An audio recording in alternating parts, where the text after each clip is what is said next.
Voice of the West Network. Good morning, and how is everybody this morning? This morning we're going to be joined by Mr. Tim Hoven, and following I will air an interview that I did earlier with Nadine Wellwood, and without further ado, I will bring Tim right on into the stream. Good morning, Good Tim. morning. How are you this morning? I'm very good. Just forgive me, I'm adjusting my little window on my laptop so you're directly under my camera. So when I'm looking at you on the screen, I'm actually looking at the camera and not looking in some corner. How are you today? Not too bad. Yourself? I'm good. I'm good.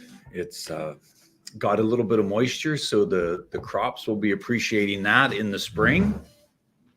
The dugouts will hopefully be a little fuller, so it's a good day. Yeah, it's turning out to be not bad. We didn't get the huge storm that they predicted, so that's always good. Yeah. Okay, so why don't you tell people a little bit about yourself first off? Well, let's see. And a Where little to bit about begin? your political, your introduction to politics and everything that's transpired in the last couple of years. Well, if we only, I don't think we could tell. We only have 50 hours. minutes. So, my name's Tim Hoven. I am a farmer from West Central Alberta, near a sleepy little town called Eckville. My family has farmed our land since 1908 when my family came up from South Dakota. I'm currently the fourth generation of Hovens to be managing this land, and my wife and I, Lori, are raising the fifth generation, and we've got 8 kids in that 5th generation. My political experience, well, it started off back in 2017 when I ran for municipal council here in the Clearwater County as elected, and I served 4 years. Served, it sounds like it's a jail sentence, right? I was on council for 4 years, and one of those years I was the Reeve of Clearwater County. Since then, I've been involved politically, provincially. I challenged Mr. Jason Nixon for the nomination to run for the UCP party in this constituency in February, March of 22. I was subsequently disqualified for being, for having an account on the GAB website where apparently white nationalists hang out. And so that was the main reason they disqualified me.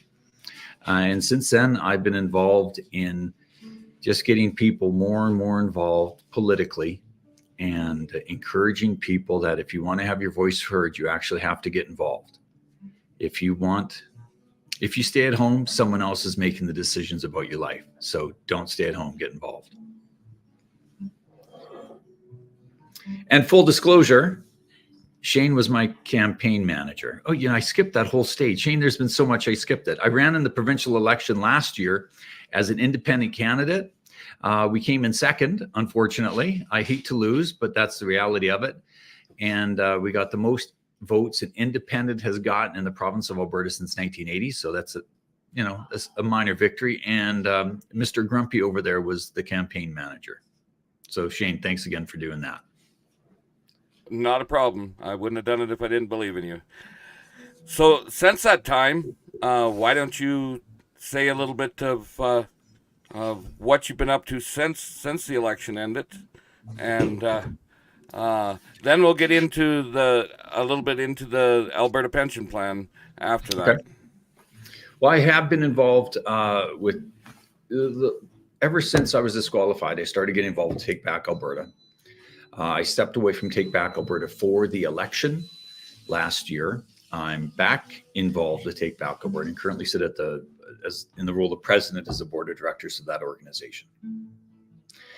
Mission and vision of the mission of Take Back Alberta is to restore democracy to the people through education and action. And that's what hundreds of volunteers have been tirelessly working for the past 2 years. And it's been amazing to see what has been accomplished by a really small, tiny group of individuals.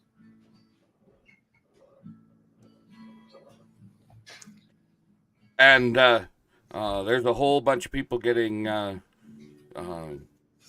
activated right now to get the message out about the Alberta Pension Plan.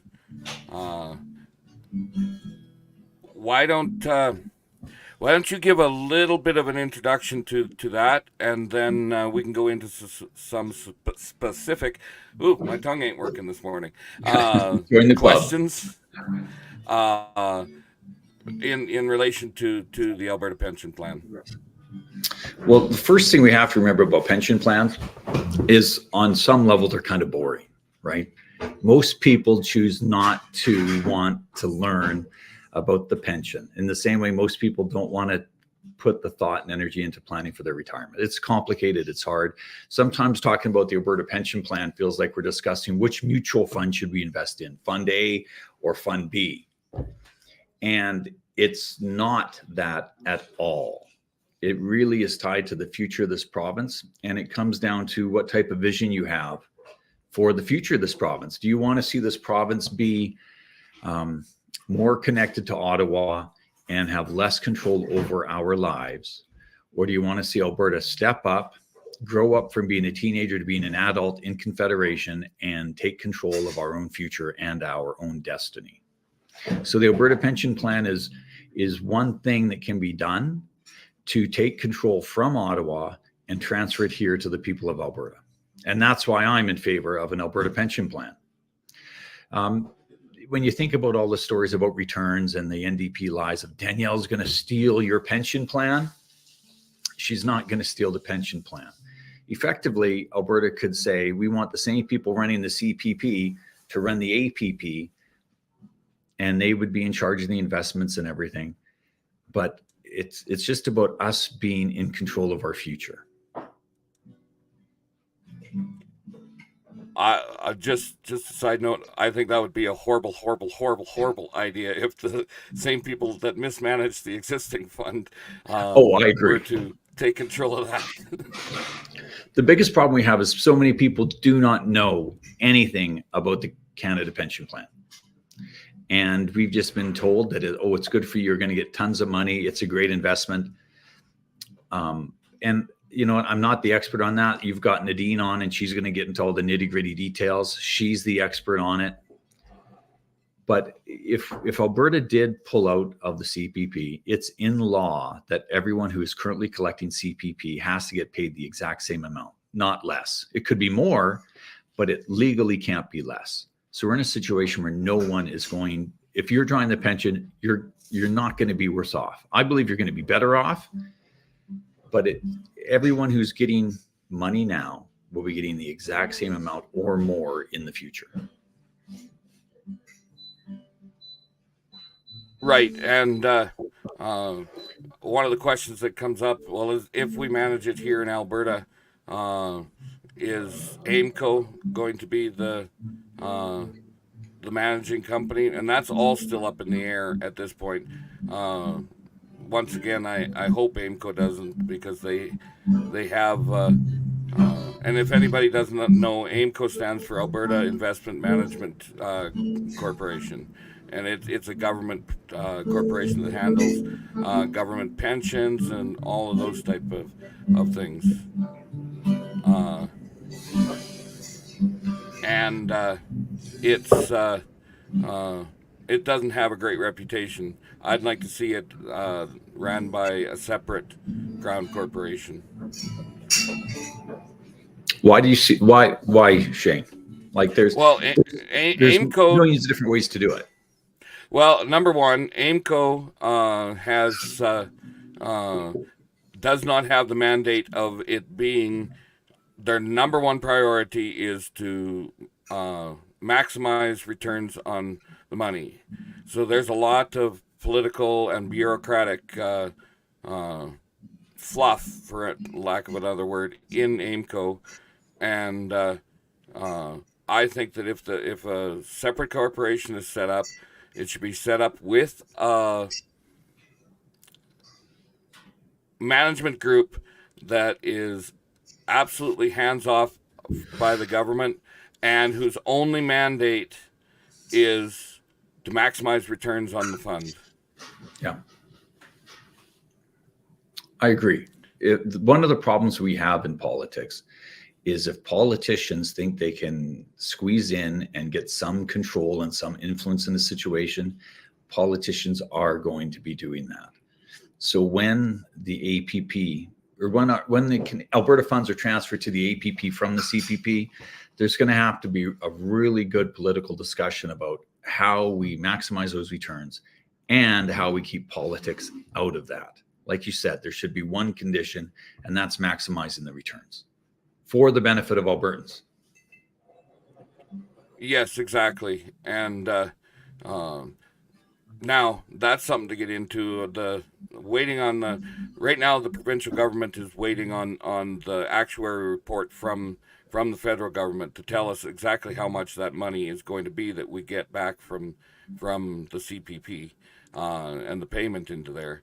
I'm of the opinion that we should start now, and if we get money, that is great. But all the numbers that I have seen show clearly that no matter what, Alberta will be better off just getting our own pension plan going and managing our own, even if we were to get zero back from the federal government, which is impossible under the law, but the feds could keep it stalled for years and years and years to come. I agree with you. It's we can't wait for that number, because if I was Justin Trudeau, Alberta wouldn't get those numbers for as long as possible. You'd wait for the lawyers to get involved. The thing is, this deal is not going to be good for the federal government. So they are not going to come willingly into this.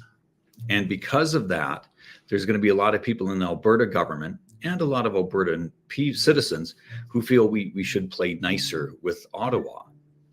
And from my perspective, we can't play nice with Ottawa.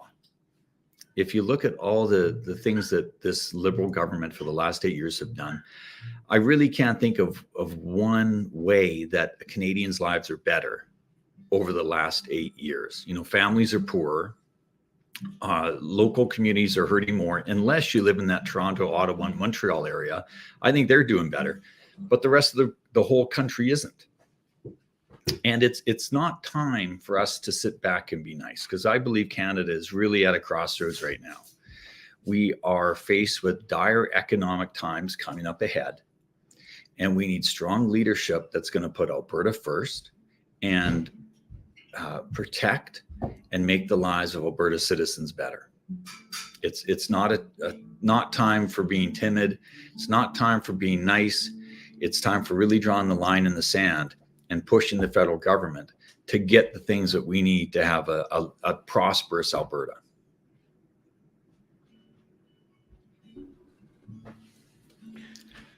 I agree with you 100%. Now, lots of people are going, well, if Alberta leaves the CPP, by everything that we've seen, the rest of Canada, the Canada Pension Plan is really going to be hurting. My opinion is that, yes, that is probably true. To a certain extent, they will recover from it once they figure out. It may mean that they have to up some of the others' rates, but it shouldn't be Alberta's responsibility to look after the rest of Canada. We've already doing it in the transfer payments. Right now, Alberta is getting the short end of the stick when it comes to dealing with Ottawa, and this is one area where we can actually take that control back. Yeah, this Alberta's relationship in Confederation needs to be mutually beneficial. Alberta needs to contribute, but Alberta also needs to benefit. And really, if you look at what Alberta has gotten out of the federal government the last 8 years, it's only been because people have been pushing. I've talked to a few people and they've said, you know, Alberta's getting more out of the federal government now than they ever have. Look, they bought the Trans Mountain Pipeline to help Alberta.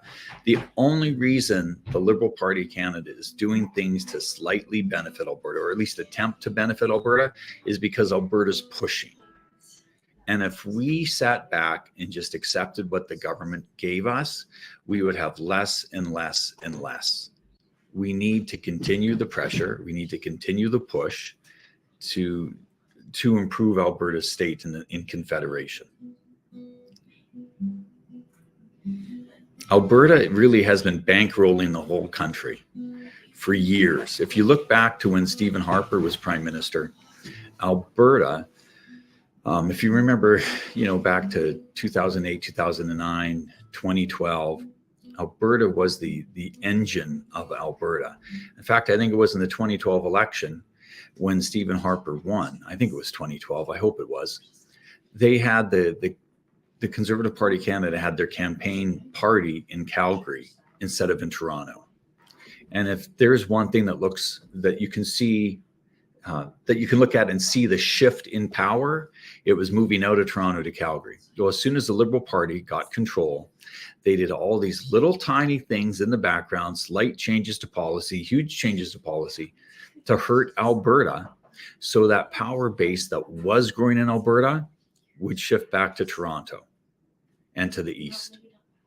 And I've had discussion with some people. They're like, why would Toronto want to hurt the oil patch? Because it's a cash cow. You have to realize that the oil is always going to be in the ground. If they don't drill the oil out today, if they don't take it out of the oil sands today, it's going to be there in 20, 30 years. So it's not a big deal to knock Alberta off its power base, to hurt Alberta families, to hurt Alberta investment, because that oil is going to stay there. So the governments will be getting that money out of the oil, but how strong is Alberta going to be to push our rights forward? We used to be really strong, and we used to be really pushing for a strong place in Confederation, and then the Liberals came in and pushed us right back down. It's time to push back. I would agree 100%. Here's Bonnie asked me a question just a minute ago. Do you think that if an Alberta pension plan succeeds, that it will be easier for Alberta to form the other things we want to see, like an Alberta police force, etc.? That's going to come down to the people of Alberta, right? I think one of the main problems people are having with the RCMP right now is not the boots on the ground officers who are patrolling our communities and giving out traffic fines and investigating crimes. They're not the problem, but it's the corruption up in that upper level, where right now as an organization, I'd say a majority of Albertans are starting not to trust the RCMP. It looks like the RCMP could be becoming a political police force for the Liberal Party. And as soon as people stop trusting institutions, you have a really, really big problem. So we do have to change that relationship with the RCMP somehow. There have to be reforms within the RCMP. And if there are not those reforms, we absolutely need to go to Alberta Provincial Police Force. Personally, I think having municipal police forces would be much better.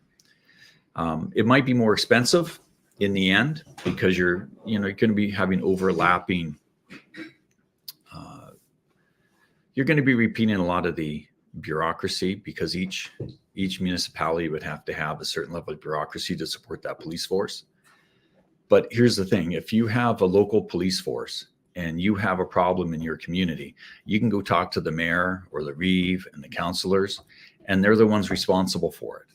Right now, if you have a problem with the RCMP, you go to a website and fill out a form, then it goes off to Ottawa, and it just disappears down the memory hole. Having local control and local influence on the police force is the most important thing, because then the local citizens can direct the police force to say, this is our number one concern. We are concerned about the drug crime in the area, and they can put political pressure on the police to clean it up. Whereas right now with the RCMP, if it's not coming down from Ottawa or Edmonton, nothing's going to happen.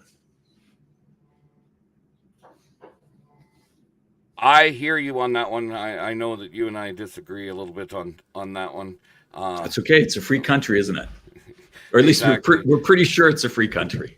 Because the way I look at it is, and I look at a couple of the municipal police forces already in existence in this province, and I look at it as just one other area that corruption can start seeping in, and there's a couple of the police forces in already in existence that I would say are pretty corrupt.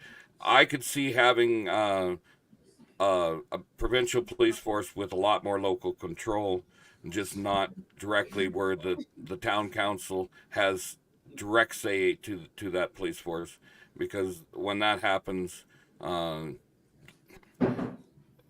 the police chief is the mayor's brother-in-law, things happen, and that's just one more way. Whereas if they made it so that they can move those police officers around the province and keep them moving, I think that's a lot better. Human beings are very corruptible, right? Like it's human nature. So we need to set things up with checks and balances and controls so you can stop the corruption before it happens. And then you need leadership who is absolutely passionately against corruption. I think the number one job of any political leader should be stomping out corruption. Because like I said, if you can't trust the institutions, society breaks down pretty quick. The people in those communities, Shane, should be rising up in anger and forcing their political leaders to fix the corruption in those police institutions. And I've heard lots of negative things about, I'm not going to say the name of the local community, but I know which one you're thinking about. The people in that town should be demanding accountability and forcing those councillors to change the rules as to how that police force works. And I would agree, but as you've seen, it's hard to get the people to stand up. It is. You know, when I was in high school a couple of years ago, 30 years ago, we were, the rule among the teenagers is you never go to that town because those cops aren't good, right? They'd rather never go party in certain communities because the cops ain't nice there.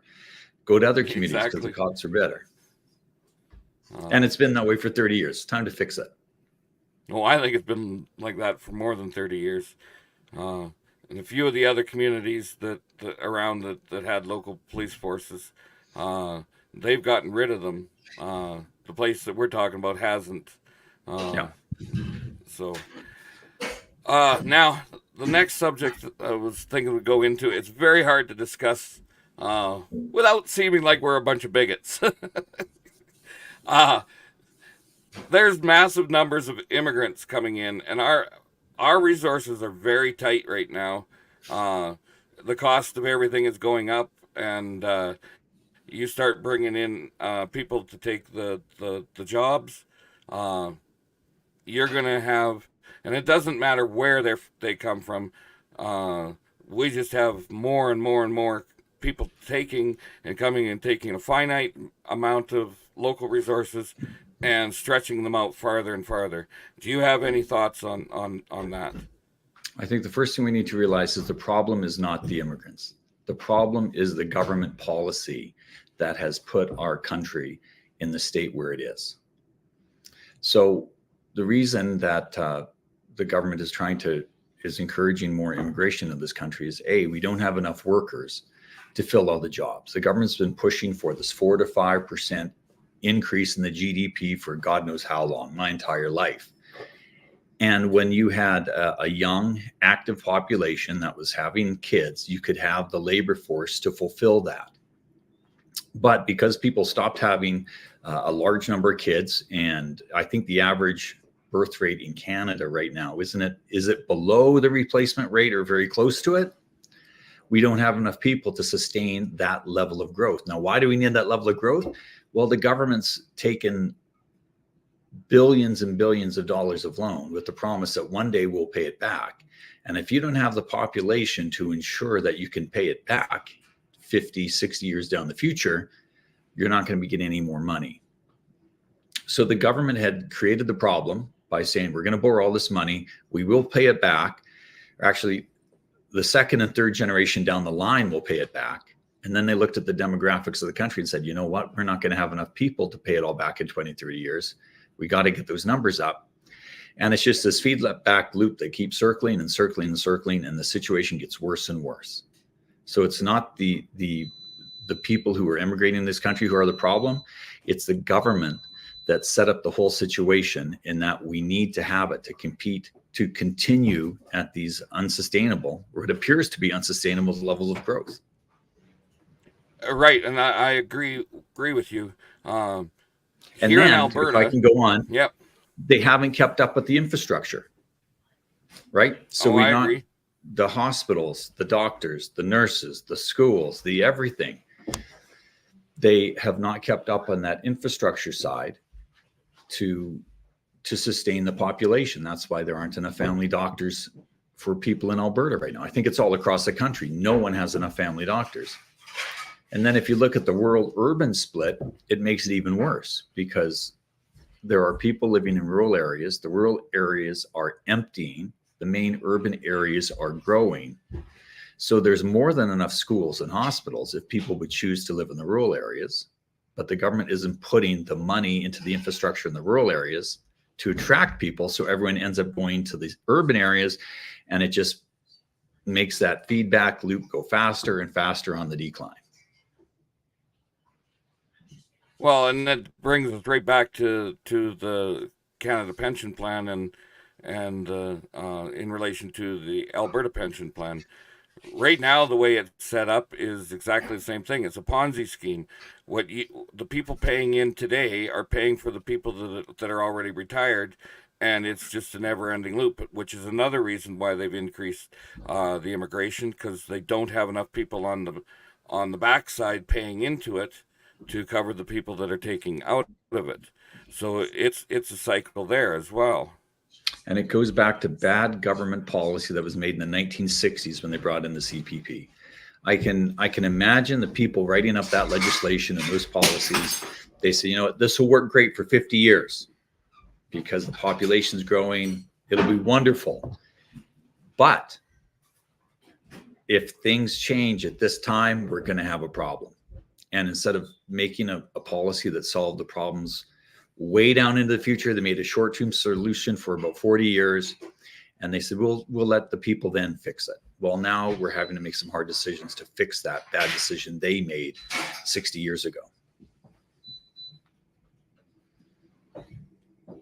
And I don't know if there's a leader who's got the guts to make those decisions. Right. It's gonna take some will to do that, and there's going to be political backlash from it as well to right now. But when you take a look at it, and the current Liberal government in Ottawa has outspent every government previously combined. We're not just talking about, they're spending more than this government. All of them combined, they have printed and put out more money and spent more money than in Canada's history forever, which is absolutely unsustainable. Yeah. Shane, can you hear the piano in the background? Because my son started playing the piano. I'll get him to turn it down. I can. Could you go tell Francis to turn down the volume? Thank you. It's really nice. He's such a talented musician. We have live music all the time in the house, but sometimes it's at the wrong time. Sorry, Not what was your question, Shane? I got to rethink what my question was. The fact that the Canadian government has spent more money than the rest of Canadian history combined. There's never been more money spent than what they've spent in the time combined. That's the thing. It's not that it's just one government that they're overspending. There's more overspending than ever in Canadian history. They've spent more money than was spent ever. It's astronomical, the dollars that are flowing through the federal government right now. It's something that, my great grandchildren are still going to be paying off. I read someplace that, the debt we incurred in World War II wasn't completely paid off till like the year 2000. So 60 years later. And Justin Trudeau spent more on, I think, the CERB program than the entire cost of World War II. We are in deep trouble with this current Liberal government. And the problem doesn't end when we vote them out, hopefully in the next election, because we're going to have the consequences of those spending decisions for decades and decades and decades. Yeah, I think it's going to take, and that's going to mean that the next governments are frugal and have a balanced budget. But the chances of that happening are unlikely until somebody gets that will that we were talking about and is willing to, and no politician is ever going to do that, willing to take the political backlash that will occur with it. It's or you could even look at going to happen. Look at the UCP government, the biggest budget in Alberta history. What is it, 71 billion? Now, sure, they're going to put 2 billion into the Heritage Trust Fund, but the Albertans that I know don't want to have a big government. They don't want to have these massive budgets. They want small, responsible government. But for whatever reason, the bureaucracy, the machine of government demands more and more money. And we're not going to get that promised tax increase that we were promised either when we voted for the UCP. Decrease. I hope I said decrease, not increase. You said increase, but I knew what you were talking about. But glad you clarified that. Yeah, so am I. That's exactly. Most Albertans, and I would say it's the vast majority, not just a simple majority. Most Albertans want very small government. In fact, you talk to a lot of them, and they would have been happy if they went in and fired 90% of the bureaucrats. But that's an ever, like you said, an ever expanding machine that just keeps feeding itself and feeding itself. And I don't understand actually why you're not going to win their votes over from the UCP point, and I get the feeling that they're trying to win them over, and it just doesn't work. Yeah, this all gets back to something I've talked about with you, I'm sure, is that people don't know what they want, right? People haven't put the time in to really think about what they want their future to be like, and we have little catchphrases and little slogans like no more taxes, but people need to think, how do I want the future of this province to be for me, my kids, and my grandkids? And then you have to act and fight in according with that. Because there are people, we talked about corruption, we talked about the machinery of government, they just want to keep growing. When you look at the ad scam stuff that's coming out of Ottawa, you can see how whatever good intentions there were to develop this app, and I don't think there were a lot, but there were some. And because they didn't have the proper controls, and because they had human nature, which is, people are inclined to profit themselves on the backs of their brothers. We had this whole fiasco where an $80,000 app cost $60-70 million, and they don't even know the level of corruption. Well, imagine that in every department of government across the country, across every province, and even down to that municipal level. Now, it's not going to be as big at the municipal level, but if you listen to the former mayor of Chestermere who got fired by the Minister of Municipal Affairs, it's everywhere. And it's up to people to stand up and say, we don't want our lives to be like this. We don't want this kind of government, and forcing the politicians to change the system. That's the only thing that's going to fix things. That means you got to turn off Netflix. You got to turn off the hockey game. You have to go to a meeting, and you have to put your support behind people who want to improve things. Nothing else is going to do it. And I agree. And I know that there's people out there that are getting meetinged out, but they need to still keep going, because if you can bring two people to you to some sort of meeting, and it doesn't have to be a Take Back Alberta, Prosperity Project, just find a community meeting and get involved in your local community. Every bit that you get involved is going to help. Yes. If there are 500 people at a meeting, politicians are going to set up a notice. If there's only 4 at a meeting, they're not going to care. If you want to make a change, get 200 people to show up at your local municipal council meeting in support of one issue. And just from you showing up one time with 200 of your closest friends, you're going to see that council change their decision because of you. It's not either that, or they'll decide that they're going to hold all their meetings by Zoom from now on. Yeah, one of the two options. But if they decide to hold them all by Zoom, you know what you have to do in the next election. Right? Exactly. In Red Deer County, last summer, a few residents had some concerns with how the procurement process was going on. They felt it wasn't transparent enough. They had a meeting. I think about 60 people showed up. A couple councillors did. And because the councillors knew they had the backing of the residents, they pushed hard for a municipal review of their government, of their local government, the council. George Cuff came in and did a pretty scathing review of what that county was doing wrong and how they were operating poorly. And in this report, to add a little bit of context to that, that meeting was held outside.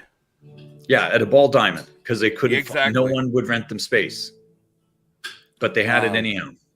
Yes, they held it out at a ball diamond, and they had that show up, that amount of people show up, go ahead. Well, and in the end, it made a difference. Now, it took 9 months. So it's government moves at the speed of molasses. And that's on a good day. It took 9 months to fix this process. But the only reason it worked is because people stood up. They continued to contact their councillors. When this report came in, the council, the Red Deer County Council, some of them wanted to keep the report private and confidential and just release the executive summary. But enough people texted, enough people called, enough people got involved that every member on council, even the ones who the report said negative things about, voted in favor of releasing that report. It is not difficult, or it's not complicated to bring about change in a political system locally. It's not complicated, but it's very, very hard to do, because you just need people to show up. You need one spokesman. You need him backed by a couple hundred people, and you can change anything. If enough people wanted property rights in the Canadian Constitution, we would have property rights in the Canadian Constitution. Everything's changeable. We just need enough people to do it. Well, when we're talking about the Canadian Constitution, that brings us up to what I think will probably be our final topic, because it's going to be a big one, and that is the federal hate speech bill. Yeah. And what that is going to do to, they have in there that if they deem that it's a hate crime, which they can make every crime can be made a hate crime if they want it to be. It's life imprisonment. So you have a criminal that steals a chocolate bar. He did it out of hate, so he gets life imprisonment as soon as they add that hate onto there. But that's not the worst part of it, even though that's pretty bad. It's that they can put you under house arrest if they think that you're going to create hate speech and hate crime. It's ridiculous. Yeah, it's unbelievable that legislation got through the committee stage. It got through the Liberal caucus. It's unbelievable that when you think about all the bureaucrats and all the politicians who've had to look at that, and it was either a thumbs up or a thumbs down, and enough gave thumbs up that it was released to the public. Now, it hasn't hit first reading yet, has it, Shane? It has hit first reading. No, actually, I think first reading is scheduled for right away. My understanding on it. But there's been public pressure on them over this one, and they are not backing down. And it's really scary at what it's going to do. It will truly turn Canada into a totalitarian state, even more so than what we've become over the last few years. It will make us horrible. You and I should go get our ankle bracelets fitted now and get to the front of the line, Shane. The thing is, Justin Trudeau has put himself in such a corner with all the thing that he's supposedly done. He's 100% committed to winning. He will do anything. He's bought off the media. How many millions of dollars are going into the media's hands right now? And they know if they say too many negative things, that money's cut off. So he's effectively bought them. And now he's going after independent-minded people. So if you have an idea, you're not going to voice it. He is so desperate to win, he's going to do anything. And you might ask yourself, well, why is he so desperate? Listen, if you were worried that if you lose the election, you're going to go to jail, how hard would you fight for it? And what if half the Liberal caucus is worried that they're going to go to jail just on the corruption that we've seen with the apps? They're worried about this, and they're going to do everything to protect themselves. And the only thing that's going to stop it is if people rise up and say, we don't want to live this way. Now, the problem I have here, I could call my MP and say, Gerald, you got to fight this. And he's going to say, I know, Tim, I'm fighting it. We in Alberta, the Conservative government the Conservative Party knows where we stand, and they're fighting for us. But it's those voters in Montreal, Ottawa, and Toronto, that little triangle, that is Canada effectively when it comes to who's ruling this country. They've got to choose the Laurentian elite, as has been and all the people who vote for them, right? And they're being told that Albertans are scary. They're being told that Albertans need those ankle bracelets because if we let them get in charge, bad things are going to happen. Well, it's like we're living I think it's the movie Minority Report, where they're going to decide that you're going to commit a crime, so they're going to put you under house arrest. It's absolute, and you combine that with Bill C-11 that they passed already, the internet censorship law, and they're going to make it so that we're all in the gulag before you know it. Well, maybe this is the gulag. Well, they're turning it into the gulag for sure. There's no ifs, ands, buts, or whys about it. We're slowly turning that way. We need to have a change out. And some of these, and this is going to get me in big trouble, some of these politicians need to actually go to jail. I just did my hate speech for the day. Well, I think if politicians break the law, they need to go to jail. I hope that's not hate speech. I hope that's just common sense for people. And we need to hold politicians accountable for the bad decisions they make. And I'm going to clarify that. When you're in government, you're protected from the consequence of your decision if you're making them in good faith. So when I was on municipal council, if I did the research and I believe this was the best decision that for the people of Clearwater County, you can't be held liable for that decision.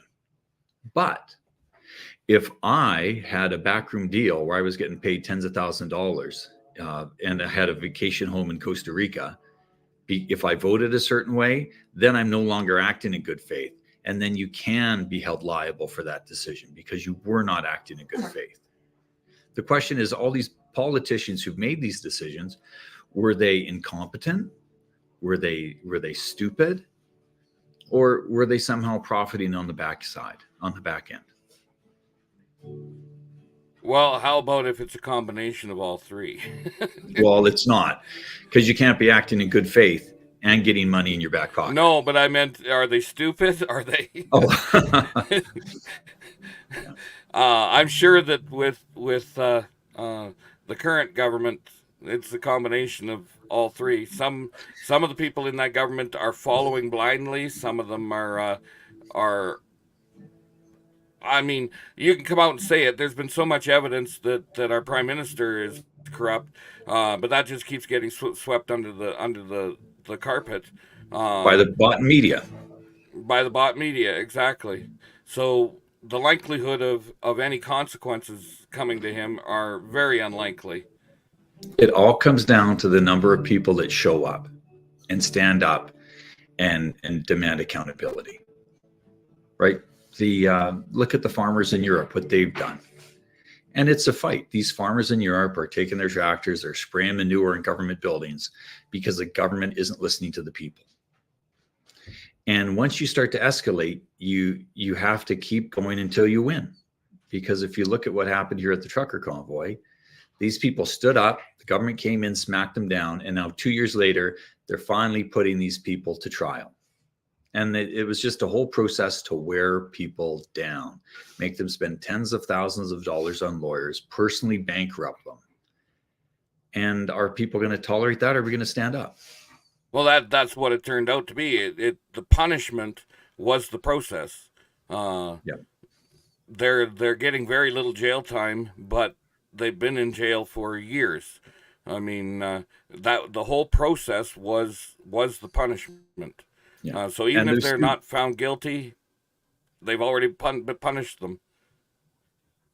If those two guys at Coots who took the plea deals, they might as well pled guilty to shoplifting, right? Because it was just a token charge to get them out of the government's hair. And now the government can say, yeah, we do have two guilty people. But it was all negotiation and compromise on both sides, and they settled on some charges.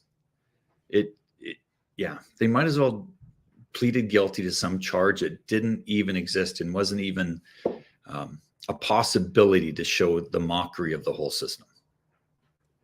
Exactly. Well, we've got only a couple of minutes left here. Are there anything that we haven't touched on that you would like to touch on? I've said it a couple times and I'll say it again. You need to be involved. Not you, Shane. You're already involved. But for anyone who's listening to this, it doesn't matter if you're tired. It doesn't matter if you're wore out. It doesn't matter if you've been doing this for 2 years. You need to stay involved and you need to get more people involved. I really encourage people to think about what kind of province you want to live in, what type of world you want to be leaving for your kids and your grandkids. And when you get tired, when you get wore out, think about that and then get off the couch and get back in the fight. That's the only thing that's going to change this world and improve it for the better. If you stay home and you don't get involved, the guy who didn't stay at home, he's going to be making decisions about your life. And we've seen what can happen when good conservative people stay at home and just let the bureaucracy run things. It goes to hell really, really quickly. So get off the couch, get involved. Well, Tim, I would like to thank you for joining me this morning. I think that my this pleasure. is a very informative podcast, and we'll probably see you in person very shortly. I'm sure, and enjoy that new ankle bracelet. I will, as you should enjoy yours. I will. Okay. Okay, thank you. You're welcome. Bye, Shane.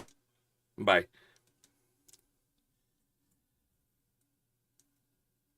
Slouville Consignment Sales is a locally owned and operated small business which specializes in removing the hassle and stress out of online selling. Started in 2010, our patient, low-pressure approach to sales have resulted in hundreds of positive transactions between local sellers and buyers from all over Western Canada and the U.S. There has never been a better time to turn unwanted or unneeded items into cash. Slouville View will help you sell pretty much anything, from $1,000 to $100,000 and more. Cars, trucks, trailers, farm equipment, tractors, boats, RVs, and more. Call Kurt Bloomquist at 403-704-4424 or email info@slewview.ca. Creations by Zane.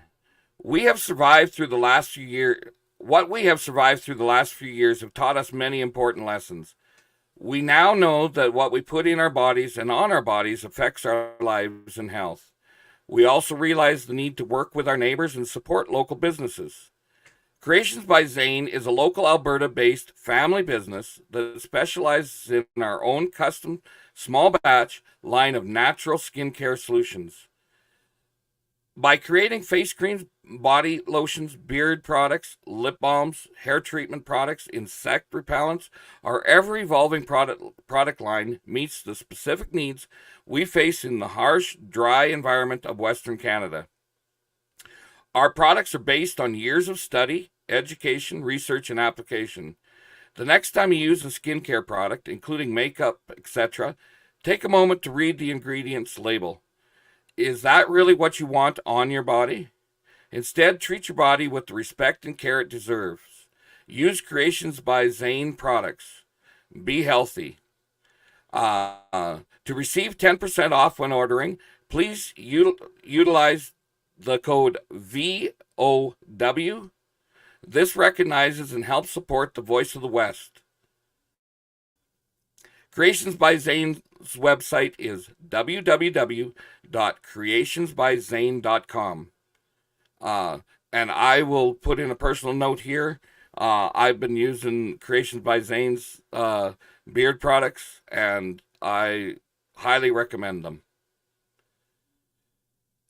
Now, I recently, Nadine was not able to join us today, so I recently had the honor of having her as a guest by pre-recording her interview. And I will play that, and then we'll come back right afterwards. Okay, we are recording. I would like to welcome Nadine Wellwood. We just heard from Tim. Now we're going to hear from somebody else that's been through very similar. First off, Nadine, welcome. And why don't you introduce yourself? Well, first off, thank you very much for having me. It's a pleasure to be here. And many people probably know me more politically than some of the topics we're going to talk about today.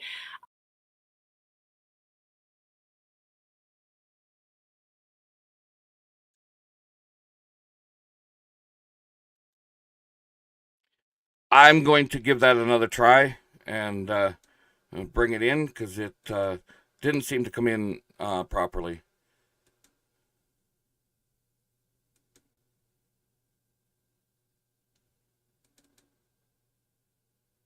Okay, we are recording.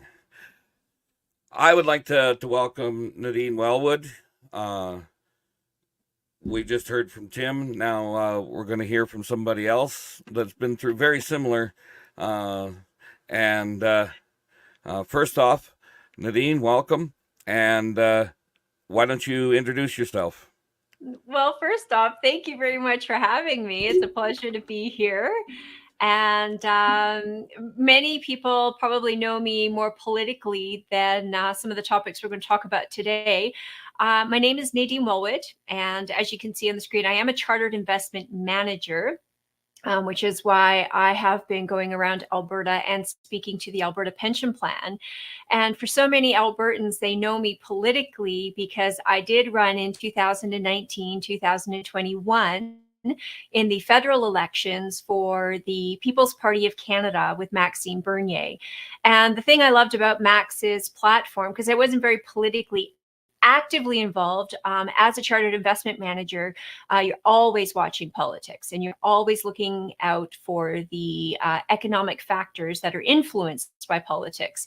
So the economy and economics and politics have always been a part of my life, but never chose to really get actively involved until Max came along. I called him my unicorn of politics. He was this man who spoke about principles, and he foresaw problems like mass immigration and the budget and many other issues which have really come to the forefront today politically as true issues. And when we spoke about them originally in 2019, we were called some not so nice things, because people just thought we were being racist or discriminatory. And that wasn't indeed the case. Numbers don't lie. The economy is what it is. Deficits hurt. Bringing in mass numbers when we don't have the ability to keep up with infrastructure and social programs and institutions obviously has a negative impact on everybody. So these were issues that we had brought up and weren't so popular. But of course, now they are the main topic of the day in just under, 5-6 years. So for me, when Danielle Smith got elected to the United Conservative Party as the leader, I had said that if she won the leadership, I would run for the UCP.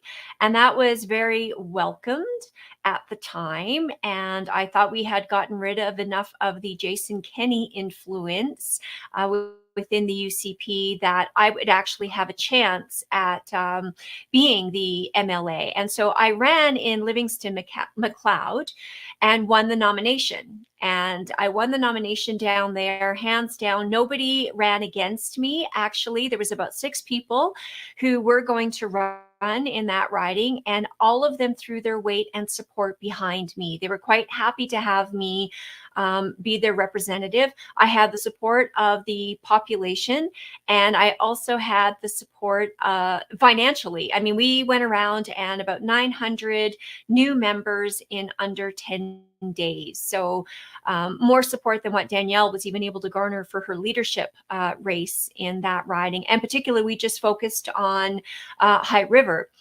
So the sitting MLA down there decided he was going to withdraw his nomination. He wasn't going to run against me. He had been given some advice, basically telling him that he wasn't going to be able to beat me. So he withdrew, and I should have been acclaimed. And I had my interview with the UCP or the CA, the Constituency Association, within a few days after that.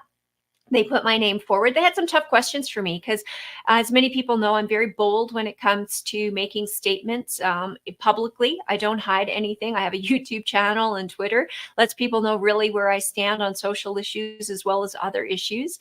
And they had some really good questions. I had called for Minister Shandro, for example, to be held accountable. And, when pastors were going to jail, I had suggested that maybe he should spend some time in jail. And when that question came up, it was really funny because Pastor Tim Stevens actually was just acquitted the day before. And I looked at everybody in the room that day, and Kyle, who was actually there from the provincial, and representing the executive in Edmonton, asked the question. And I looked at him and I said, here's Tim Stevens, pastor, spent 21 days in jail. What do you think is a fair and just consequence for the policymakers who put him there? And so that didn't go over so well for him. The heads went down, the eyes looked at the ground, and was like, yeah, that's a really reasonable answer, I would think. And off to the next question we went. So I have very, very familiar with cancel culture, obviously, because it happens here in our own province. The UCP saw to it to make sure that even despite my name having gone forward, the CA, the community, the grassroots had made a decision, and I was going to be the person on the ballot for that last provincial election. They made sure indeed that I was not going to be a part of that. So that's a little bit of my political background that you asked me to share. A chartered investment manager, because we're going to talk about the Alberta the Alberta Pension Plan. I have worked in finance for the last 2 decades. And I am a chartered investment manager, which is a designation that is held by many of the people who manage portfolios and these multi-billion-dollar funds and high net worth individuals managing their money. So I am very familiar with the Canada Pension Plan and pension plans in general, as well as RSPs, financial planning, and looking at what's really truly important and relevant as it relates to investing. So those are hopefully some of the things we can get in, and gives people a little bit of a background as to who I am and what credentials and qualifications I have as far as being credible and being able to speak to the topics that I do.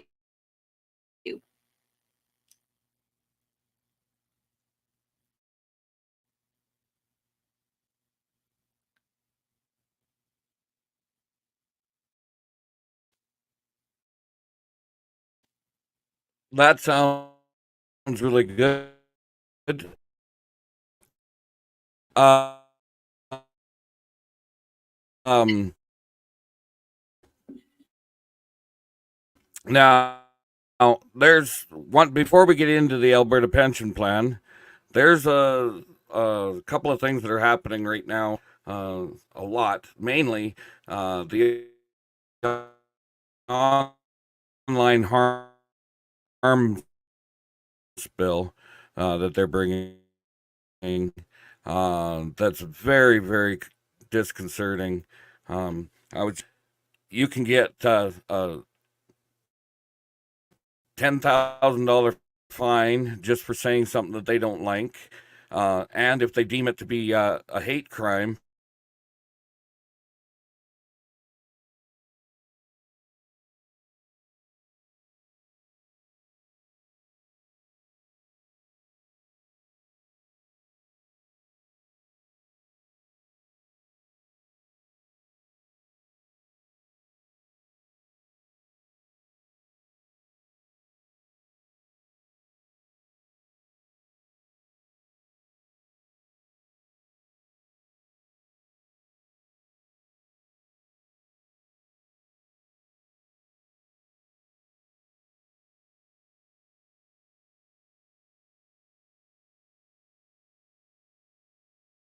okay, we are recording. Because if you've been following the Financial Post, they did a people who are in of Albertans or these people promoting an Alberta pension for that last provincial election.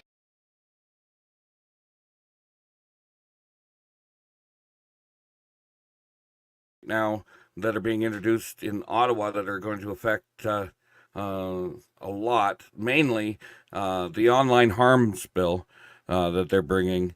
That's very, very disconcerting. I was just reading some of the details on it here. You can get a $10,000 fine just for saying something that they don't like. And if they deem it to be a hate crime, you can get a lifetime in prison for speech. I mean, what are your thoughts on that? And where do we go if that bill passes? Because that could even affect us going around talking about the Alberta Pension Plan and the like. If they deem that it's not good, it could affect us in many ways that just below the surface to what people think is hate speech, because it's a very subjective subject. Yeah, well, it's interesting because, like you said, even something as analytical as the Alberta Pension Plan, and we're going to get into the numbers and why it actually is probably one of the best things that Albertans can do for themselves. You're right; they could turn around and say, "Well, that's not very nice of Albertans or these people promoting an Alberta Pension Plan." Really, what this has come down to is this is a tool, a weapon that the Liberal government has put forward to control dissent. And it's not acceptable. But the reality is we have politicians today in all levels of government, municipal, provincial, and federal, that are just doing what they want. And they've done this for so long, sadly, because we have sat back as the grassroots and the people who are being governed, and we haven't really challenged them. We haven't really done anything. So this is where people need to get off the sofa. They need to get active. Everything you do in life is politics. It's so funny. We have taught so many people to don't talk about religion, don't talk about money, don't talk about politics. And yet that's called life. And if we don't talk about those things, then what ends up happening is we become truly ignorant to the matters, and we are lacking the information to be able to make informed decisions. And so something like this is totally totalitarian. And it's been used, and you see it used in places like China and other communist countries. You made a joke earlier about, Stalin, anything left of Stalin, right of Stalin, and we're in trouble. And that's exactly the truth of the matter. So, for me, it's not going to really change much. I'm going to speak my mind. I'm not afraid of the government. Yeah, they can come back. They have a heavy hand. Everything they do is by force. But the reality is we all have to stand together, and we all have to stand strong, and we all have to be willing to speak up and to speak out for what's right and for the truth. And you know what? If, they decide to move forward with this and they take some actions, then that's where the public needs to get very active and very vocal and stay involved, and make sure that we defend our right to free speech and our opinions. Because what's next? The thought police are going to come get us because we thought something, even though we didn't act upon it. There's no end to this.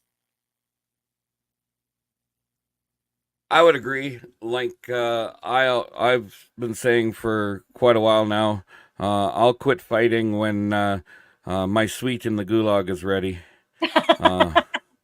3 square meals, a cot. Hey, what more can you need? You don't need any more. Exactly. Exactly. Now that brings us to our main subject, which is the Alberta Pension Plan. And there's a lot of misinformation flying around out there. Some of it's even coming from those in favor of it. But there's a heck of a lot coming from the NDP and the unions on it. I'm just going to let you go into it for the next little bit, and then if you don't answer a couple of the questions that I have, then I will ask at that point in time. So I will just turn it over to you to talk about the Alberta Pension Plan and the benefits that it will bring to Alberta. Sure. Well, there's many benefits. And you do bring up a really good point, actually. There's been a lot of misinformation that has been shared. And on the left in particular, with the NDP and the unions, there's been a lot of fear mongering. And I would even say not even misinformation, but actual lies. Things like you could lose your pension. There is no possible way for Albertans to lose their pension. That is just so wrong for people to even make such a statement. And then there are even people who are in favor of the Alberta Pension Plan. But of course, they don't have all the facts. They don't have all the numbers. They think it's a good idea. And then, of course, they're sharing their views and their opinions. But, if you're not sharing the facts, it's very easy for the left to dispute the half-truth or the misunderstanding that's sometimes shared even by people with good intentions. So for me, as a chartered investment manager, I ran the numbers. I took a look at, the reports that were provided. So LifeWorks did a report, obviously, and they came up with a long list of benefits why Albertans should consider the merits of an Alberta pension plan. I've gone through and I've reviewed the annual reports with the CPPIB, Canada Pension Plan Investment Board. I've reviewed the Sovereign Wealth report, SWR reports for sovereign wealth funds. Anything that was referenced, anything that we could look at, all the data, the information, and then having, 20 years in the industry, it's about, let's look at what the facts are. Let's look at what the true impacts are. And it's about deciphering what's really relevant, and for so many people, they don't even know the questions to ask. And so to start with, an Alberta pension plan, we can talk about it from a political standpoint. For me, it's a lot easier to influence a provincial government than it is to influence a federal centralized government. I mean, we as citizens of Alberta can, make our way, even here in, Calgary, Cochrane area, we can take the 3-hour drive, go park ourselves on the doorsteps of legislature and, have an influence far easier than we can having to make a drive to Ottawa and convince a federal government that they're doing harm, and or we want to make change. So that's a really big thing from a political standpoint. Is I think whatever Albertans can take back into their own control their own destiny, they need to do that.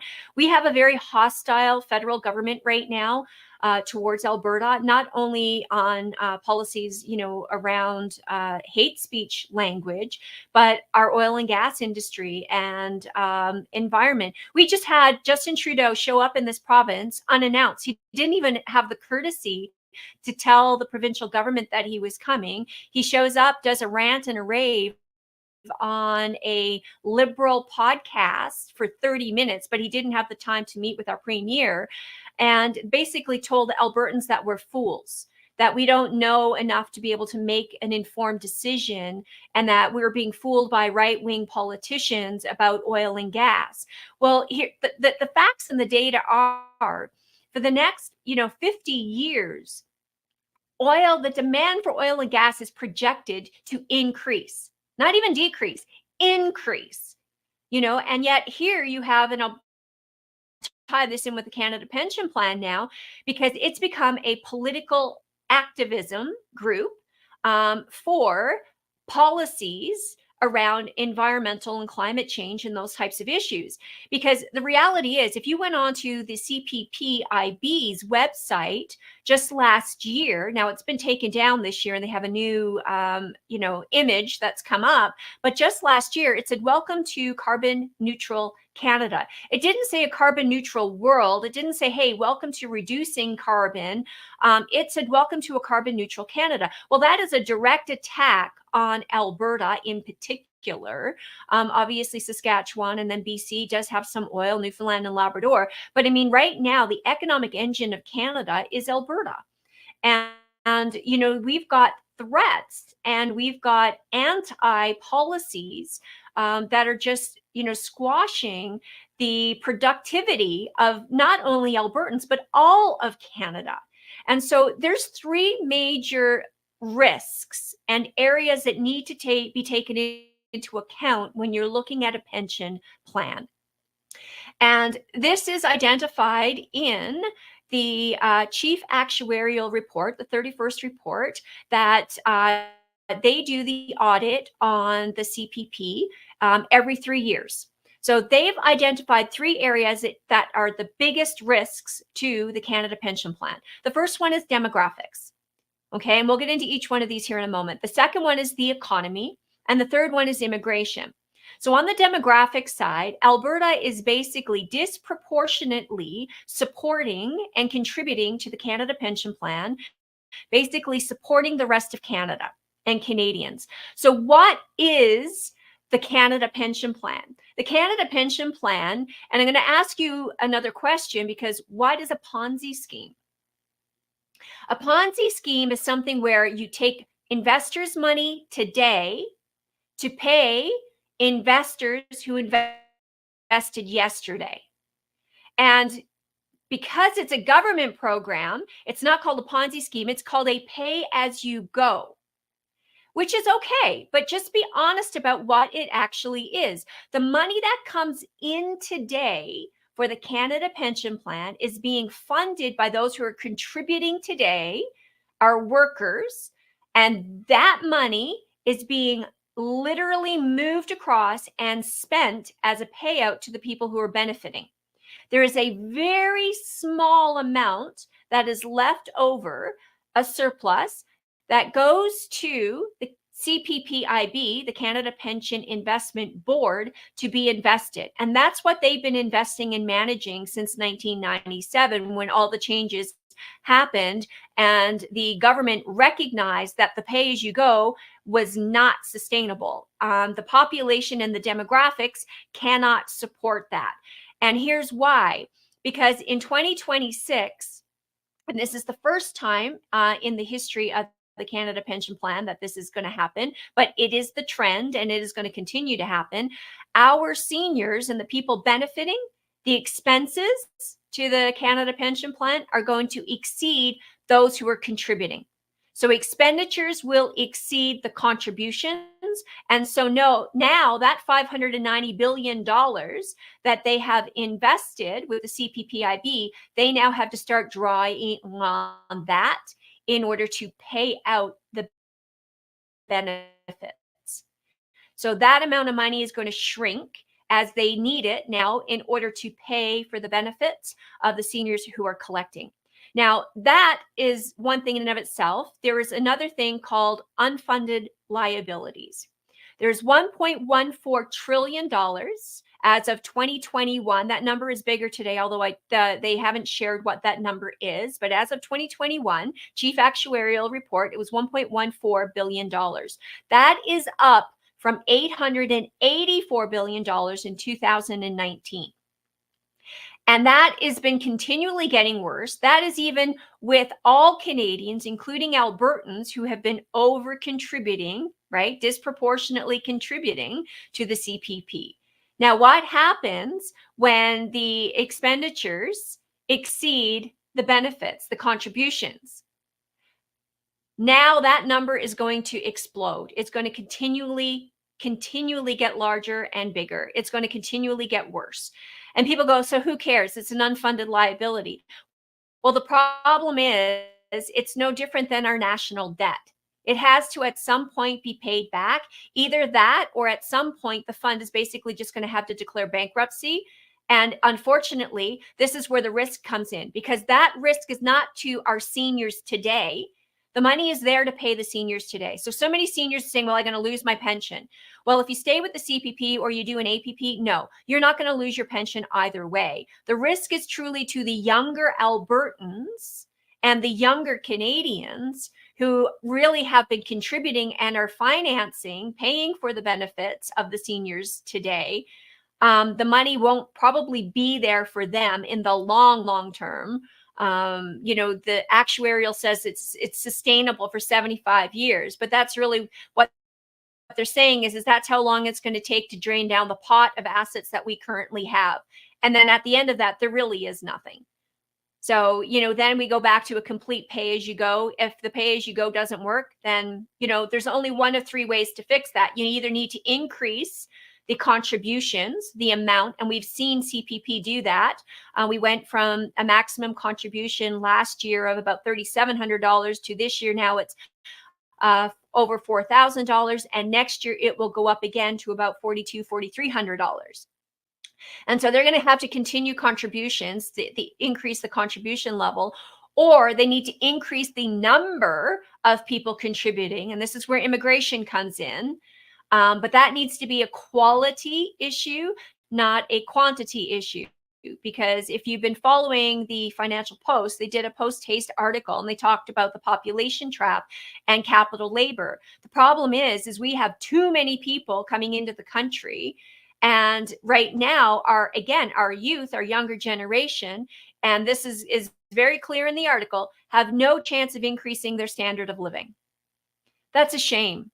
And, they're the ones funding all the benefit programs and the social welfare programs that we have today at their expense.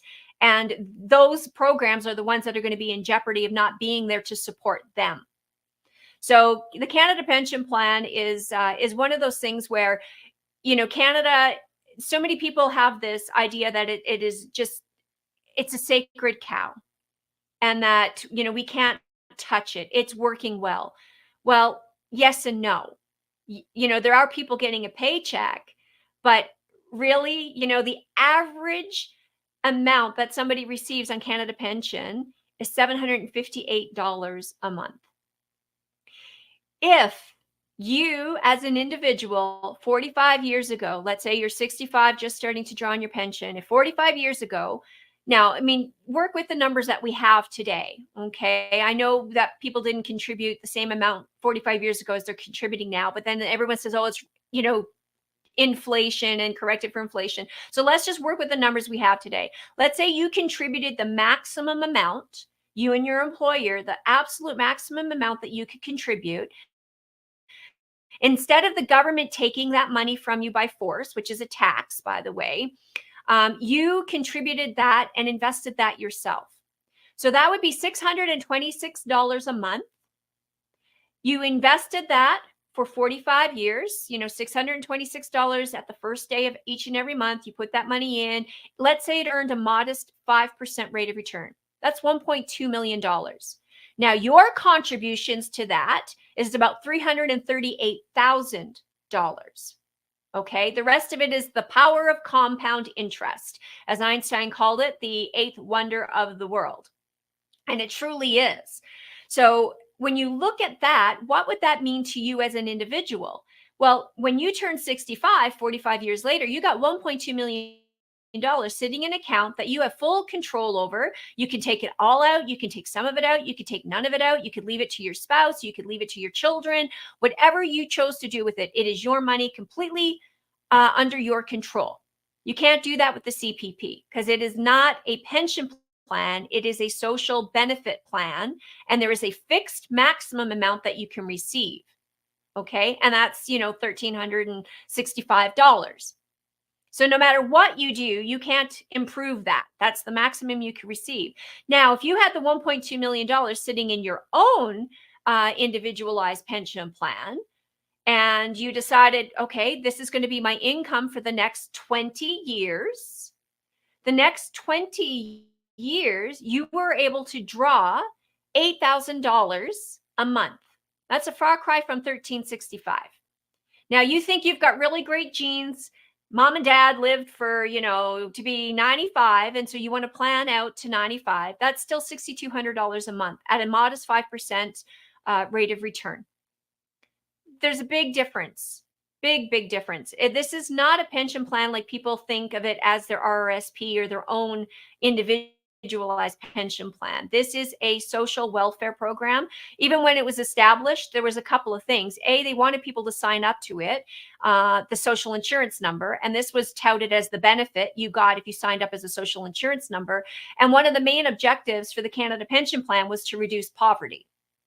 So it wasn't about, helping you save for your retirement per se. It was about helping seniors in the moment, so that they weren't completely left upon their own. And I'm okay with charity, but just call it what it is. So that's a little bit of the background on the CPP. Demographics, Albertans, people go, oh, well, Albertans are just being greedy, selfish. No, we're not, actually. If you look at the numbers, if you take today, we have a population of about 2.25 million people who are contributing to the Canada Pension Plan. We only have about 775,000 that are benefiting from the Canada Pension Plan. So we have a very large workforce that is submitting their contributions.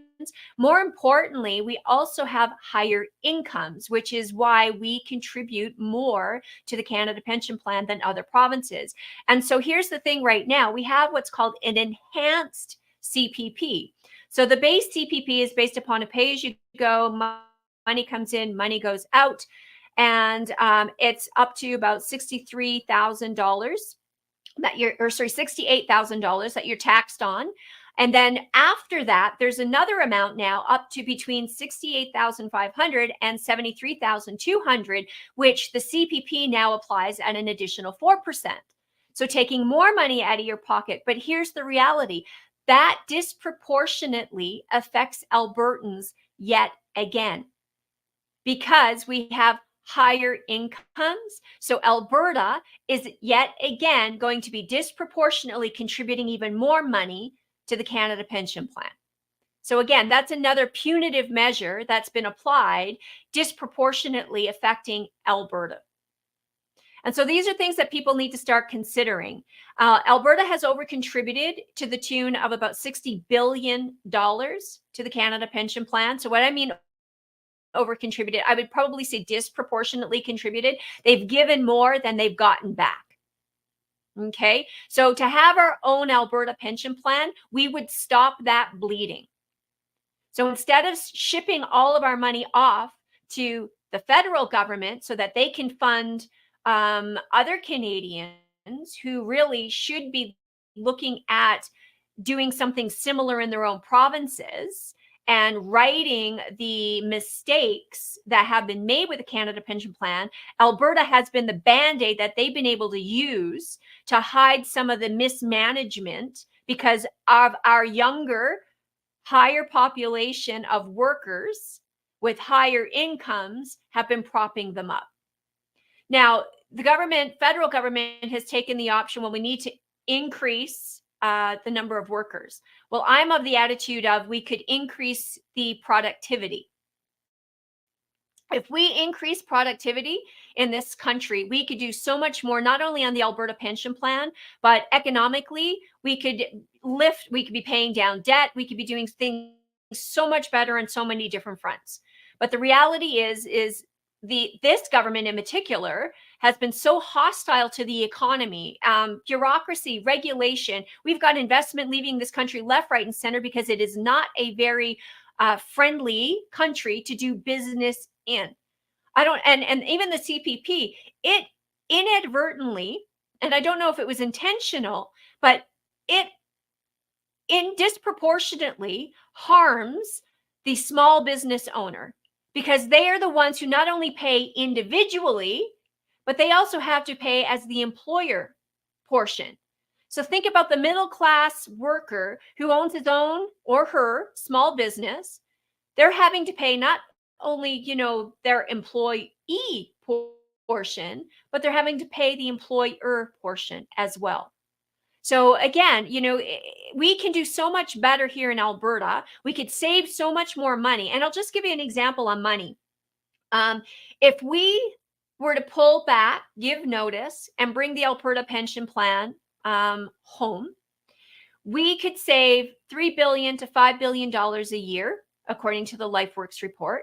If we took that $3 to $5 billion, even if we started from zero, people are waiting for a number. You don't have to wait for a number. The reality is we could start from zero, do the pay-as-you-go, support our own population, the people who are drawing on the benefits. Nothing changes for you, right? We could reduce contributions, the contribution rate for those who are paying in so that you could keep more money in your pocket, which you could then invest yourself or you could put it towards other things. The reality is that extra $3 to $5 billion a year, let's say $3 billion invested at 5%, we would have $20 billion here in 20 years of our own money. And the reality is we are actually entitled to some of the assets within the CPP. And so some of those assets are coming over. So there's been numbers that have ranged from 120 on the low end, and that's Trevor Tome, the University of Calgary. 120 to 150 is his estimate. All the way up to 334 billion is the LifeWorks number. Now, how they came to that numbers, they actually went to the Canada Pension Plan Act. There is an act that governs how the government has to use these funds and manage these funds. And then there's the CPPIB who basically does their bidding. Now, with respect to the numbers, it's contributions, and it's in section 113(2)(a), contributions, less any benefits that have been paid, less any proportionate administrative costs, plus the returns that money, if there was a surplus, has earned. Now, Alberta has earned significant surpluses, and this is how they came up to this $334 billion number for assets that would transfer over from the CPP to the Alberta Pension Plan. But we don't have to wait for that to happen, is what I'm trying to stress to Albertans. Let's give our notice. Let's get this process started. We've got 3 years to put all the infrastructure in place, and that is not complicated. For somebody who is looking at this from the outside in with no financial experience, no background in investment management, yes, you're looking at this and going, oh my gosh, how do we do this? This is a lot of work. Yes, it is a lot of work, but the models already exist. This could be as simple as saying, hey, Canada, we are withdrawing from the Canada Pension Plan. We give our notice and we leave everything with the people who are collecting the contributions and paying out the benefits today. We could, because you can subcontract them, and we could just say, our 334 billion, well, if we really wanted to, the Canada Pension Plan Investment Board could continue to manage those, and it's done. I mean, it could be that simple. Now, that is truly, truly very simple, but it could be that simple. Or it could be as complicated as we want it to be. My recommendation is that we establish our own Alberta Pension Plan Investing Board. We make sure that it is established properly. The Canada Pension Plan right now is one of the most expensive plans to actually administer. And that's been quoted by not just me, by many, many individuals. And you have 8 offices around the world. Why do we need 8 offices around the world? We don't.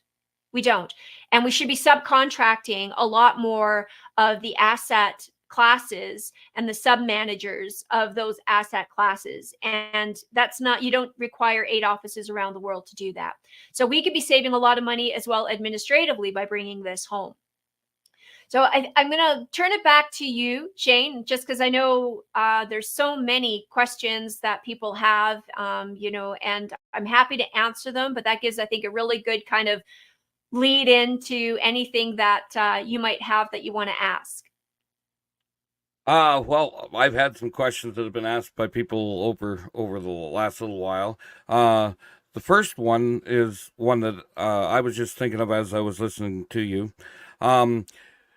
We have people that are saying, well, we are Canadians. We should be doing our part as Canadians. Has Alberta ever, since 1965, when the CPP came into place, has Alberta ever had a deficit on our contributions to the plan? Or have we always had a surplus going into the thing? So in other words, we've subsidized it from the beginning.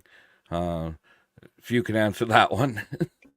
Well, I don't have the individual year by year data. I just have the data as a whole, right? And as a whole, since we have started the Canada Pension Plan, Albertans have over contributed. Even CBC has said our contributions have been about $163 billion to the Canada Pension Fund.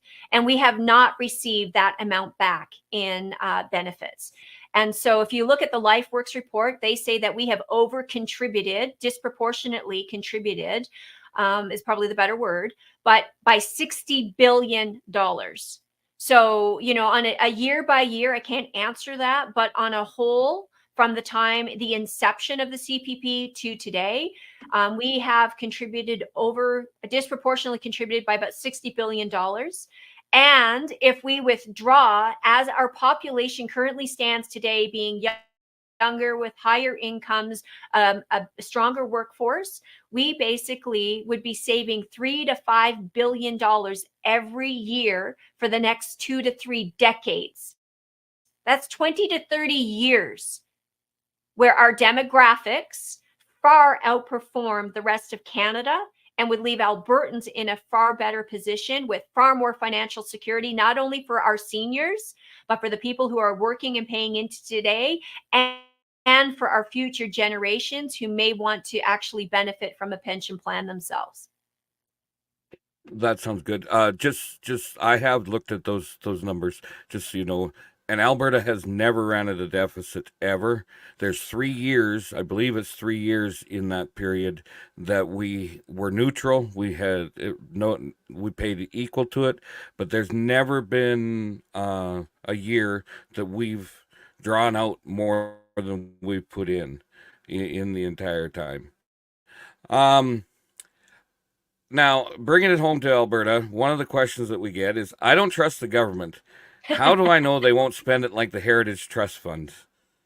Well, I don't blame you for not trusting the government. I definitely don't trust the government. And this is where we, as the people of Alberta, need to be the watchdog. We need to make sure that our government is accountable to us. Now, as far as a risk to the Alberta Pension Plan, there is no risk there. So, it is very clear in legislation already that in order for Alberta to leave the Canada Pension Plan, it has to establish same or better benefits. It has to have a similar structure to what the Canada Pension Plan currently is. So, I mean, we would set this up and make sure that the investment policies are there to protect Albertans. It's not like they could take this money and then use it for like, I know people go, oh, we can use that money for a police force. I'm like, no, we cannot. That money goes into a segregated account, right? And it's called the Alberta Pension Plan. And any surpluses are invested just like they are today. And that is only for the purpose of Albertans' pensions. And that we would have to do that by law in order just to leave the Canada Pension Plan. We couldn't turn this into a rainy day fund because everybody goes, well, the Heritage Trust Fund. That was a rainy day fund. Totally mismanaged. I don't disagree, but we didn't protect it with the protections that were necessary legislation wise. And it got spent. Right. Again, very, very poor management. But that's the problem with politicians. They are too happy to kick the can down the road and let it be somebody else's problem in 10, 15, 20 years from now, rather than deal with the real problems today. And that's actually probably one of the biggest reasons why I want to see this Alberta Pension Plan happen, because the CPP, there are major issues from the demographics, from the economic side, and the immigration side that Alberta does not have. Alberta as a province is stronger economically if we can get the federal government out of our way. We have better demographics, and our immigration policy and even migration policy is far more sound, and we outperform on all three of those things. And those were the three biggest risks that were identified by the chief actuary to the CPP. And Alberta outperforms each and every one of them, hands down. One of the other questions that has been coming up along the same lines is AIMCO doesn't have a great track record. Why would I want them to manage an ABPP? Because that's one of the things that has been discussed. And for people that don't know, that stands for the Alberta Investment Management Company, which is a Crown corporation. And yes, they do not have a great track record, but we don't have to have that. You can talk more to that, but we don't have to have them manage it. And I don't think they should. Well, there's options. I mean, we could have the CPPIB continue to manage the funds if we chose to. We could have AIMCO manage those funds if we chose to. I'm a big advocate of a third-party independent, an Alberta Pension Plan independent board, or alternative, we could just go hire, another company that's already doing this and hire them, give them the funds to manage as well as a segregated account. And the key here is no matter who manages, it needs to be independent. AIMCO is a Crown corporation. And actually, so is the CPP. To be honest, it's a Crown corporation. It's a government asset, right? So what we really should be looking to do is to make sure that it is being governed independent and free from political influence. So many people believe that the CPP is not politically influenced. That could not be further from the truth. The reality is on the day-to-day decisions of buying and selling, what investments, we keep, what investments we sell, those decisions are being made independently by the CPPIB. The problem is they still have to follow federal regulation and federal policy.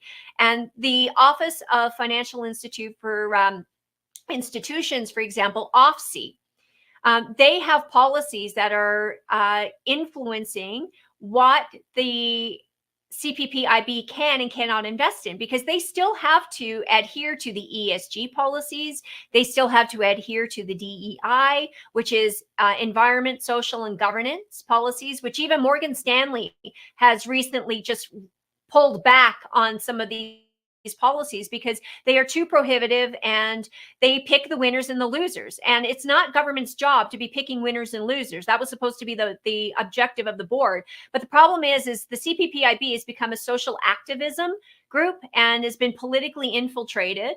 And of course, the decisions around investments around green, for example, technology and green projects and anti-oil and gas, they're still happy to invest in coal in China. But, oh, heaven forbid, you should actually invest in Alberta oil and gas.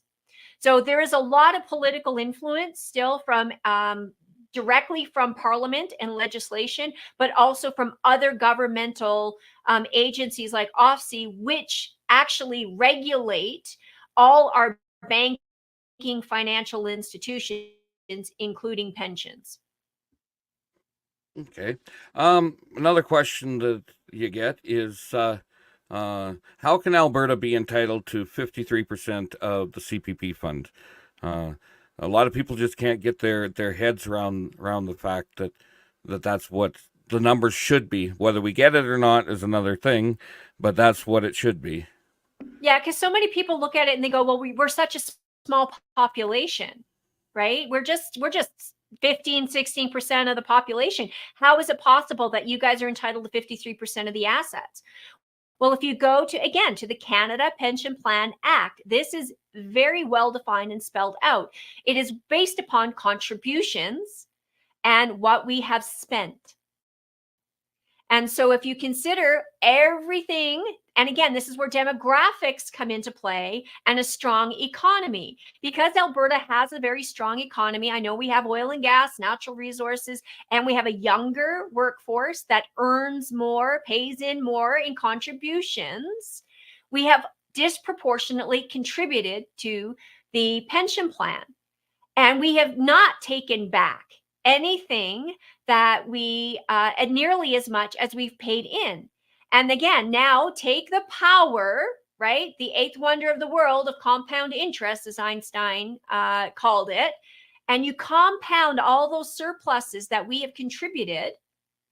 And the point is that, and it was John Robart, actually, who was the Ontario Premier when they started the Canada Pension Plan, who made it very clear that should Ontario, he wasn't too much concerned about the rest of the provinces, but they apply equally. Should Ontario decide at some point to leave the Canada Pension Plan, they expected to receive back their contributions, less the benefits, less the disproportionate administration costs, and the returns, as if they had done it themselves.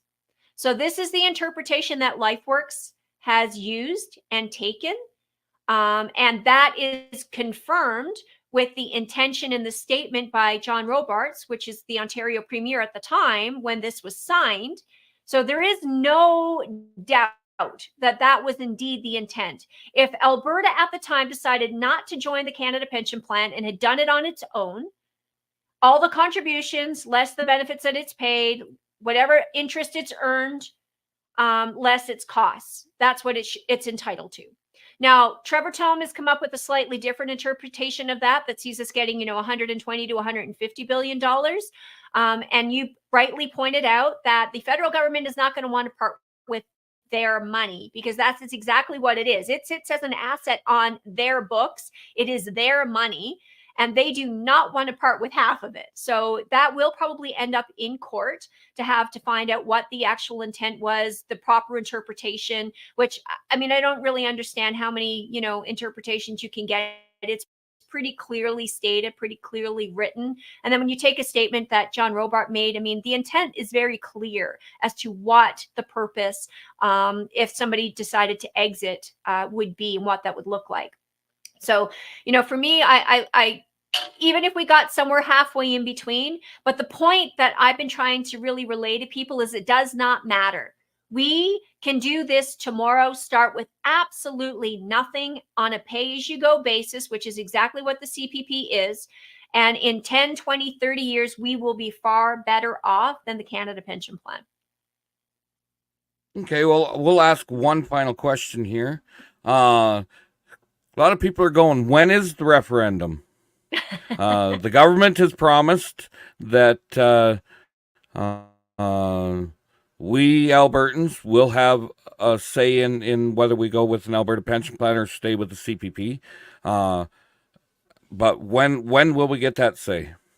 So the reality is we don't need a referendum at all. This is a decision that the government could have made in and of its own accord.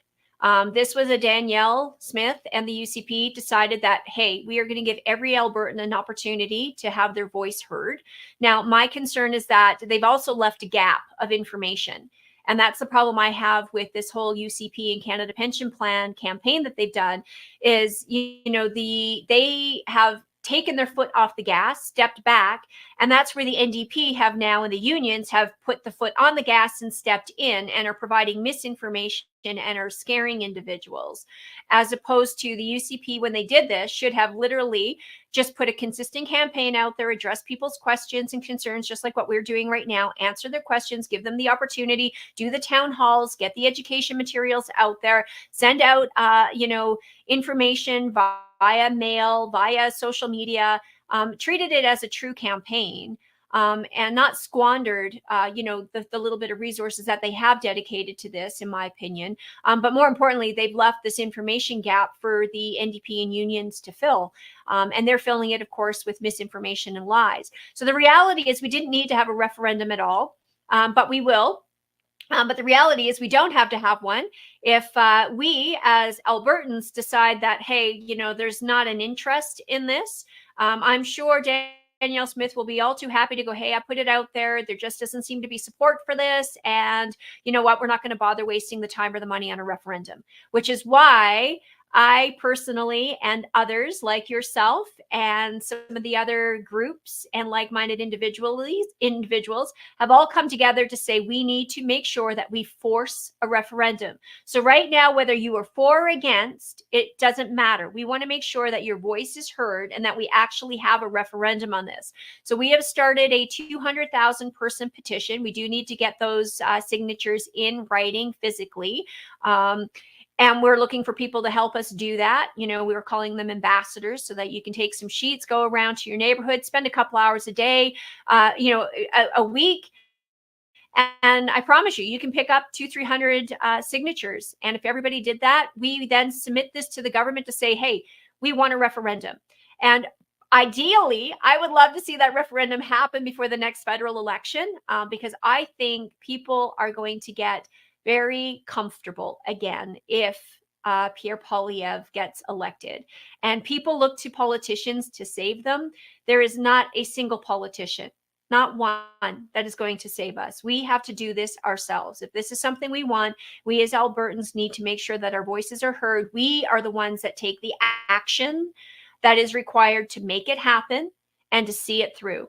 And I'll tell you, the merits, we could have better benefits. We could have lower contributions, leaving more money in Albertans' pockets. Imagine what just $20 billion in the last 6 years. That's what Albertans have disproportionately contributed to the CPP. $20.5 billion in the last 6 years. Imagine if that was sitting in our account being managed, being used to support Albertan seniors. Well, I would like to thank you very much for having joined me today. You've given a lot of information for people to try and absorb. I would actually recommend maybe they listen to it 1 or 2 times to try and get it all. We will be discussing this further, I am sure, at town hall meetings and the like all over Alberta.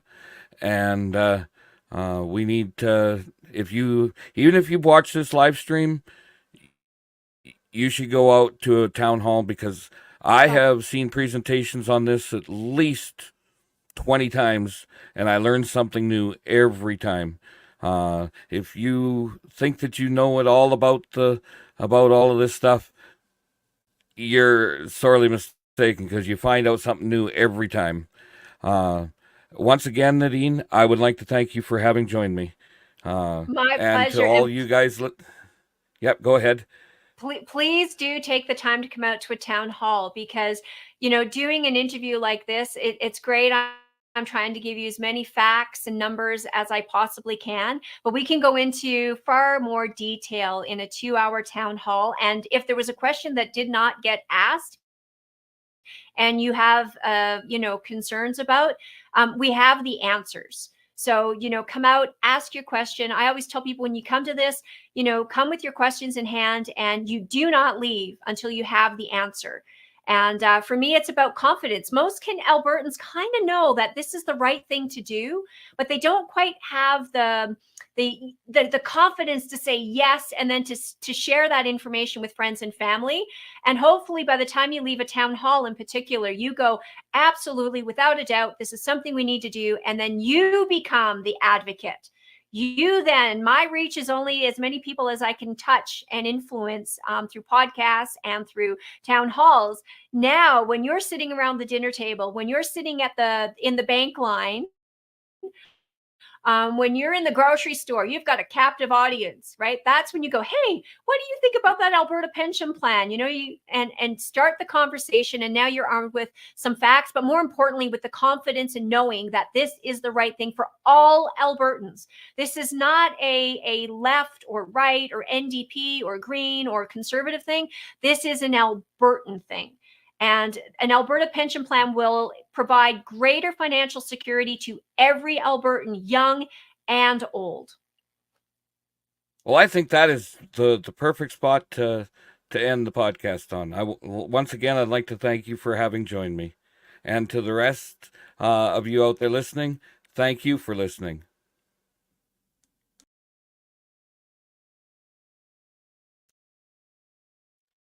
Well, that was a great interview with Nadine. Once again, I'd like to thank everybody for tuning in and to listen. And we will see you all next week. Thank you.